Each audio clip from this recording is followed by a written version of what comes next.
Hello बच्चों, चलिए प्रश्न को देखते हैं। कह रहा है कि दो की घात n गुना एक गुना तीन गुना पाँच से लेकर के दो की घात n माइनस तीन गुना दो की घात n माइनस एक का मान है, और इसके लिए हमारे पास ये चार विकल्प दिया गया है। तो दिए गए प्रश्न के लिए हमारे पास जो मुख्य अवधारणा है, यदि हम यहाँ पर मुख्य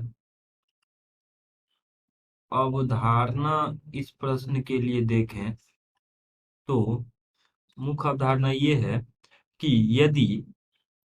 मान लीजिए हमारे पास कोई इस तरीके से दिया गया है कि n क्रम गुणित बराबर होता है एक गुना दो गुना तीन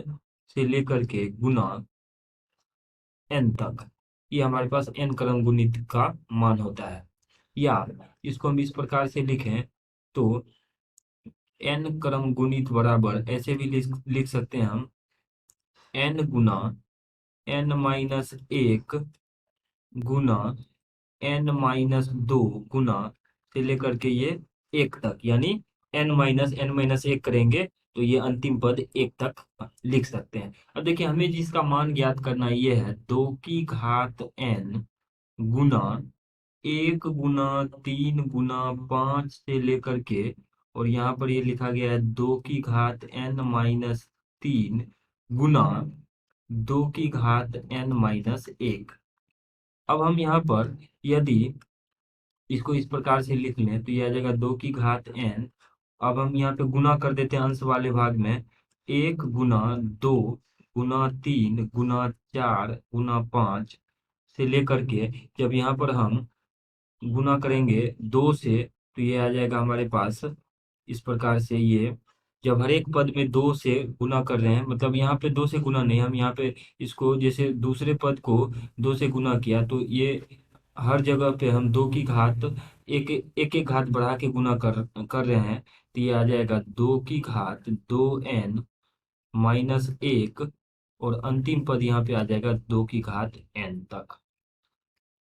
और जब हमने गुना किया है तो भाग भी करना होगा, तो भाग कर देते हैं दो गुना चार गुना छ गुना आठ से लेकर के, और यहाँ पर हम लिखेंगे ये हमने दो गुना इस यहाँ पर यदि हम सरल करें तो ये आ जाएगा अंश वाले भाग में, हम इस प्रकार से इसको लिख लेंगे दो की घात n। अब ये चूंकि गुना में है, एक गुना दो गुना तीन से लेकर के दो n तक, जब n तक रहता है वो क्रम गुणित n होता है, यहाँ पे दो n तक है तो इसका मान आ जाएगा दो n का क्रम गुणित। तो दो n का क्रम गुणित और बट्टा में आ जाएगा बट्टा। अब यहाँ पे हर एक पद से हम दो को उभयनिष्ठ कर लेते हैं तो ये आ जाएगा दो की घात n आ जाएगा। हर एक पद से जब हम दो की घात n उभयनिष्ठ करेंगे तो यहाँ पर कुल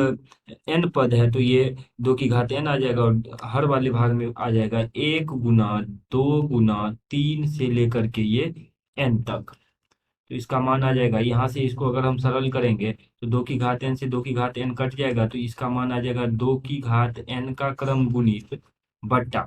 और हमने यहाँ पे मुख्य अवधारणा में चर्चा किया था कि n क्रम गुणित का मान होता है एक गुना दो गुना तीन से लेकर के गुना में n तक, और यहाँ पे हर में वही बन रहा है एक गुना दो गुना तीन से लेकर के n तक, तो इसका मान आ जाएगा n क्रम गुणित के बराबर। और यही दिए गए प्रश्न का हल हो जाएगा। अगर हम विकल्प में देखें तो दो की घात दो n का क्रम गुणित बट्टा n क्रम गुणित विकल्प ए में है, तो विकल्प ए इसका सही उत्तर हो जाएगा। आशा करते हैं कि इस प्रश्न का हल आपको समझ में आया होगा। धन्यवाद।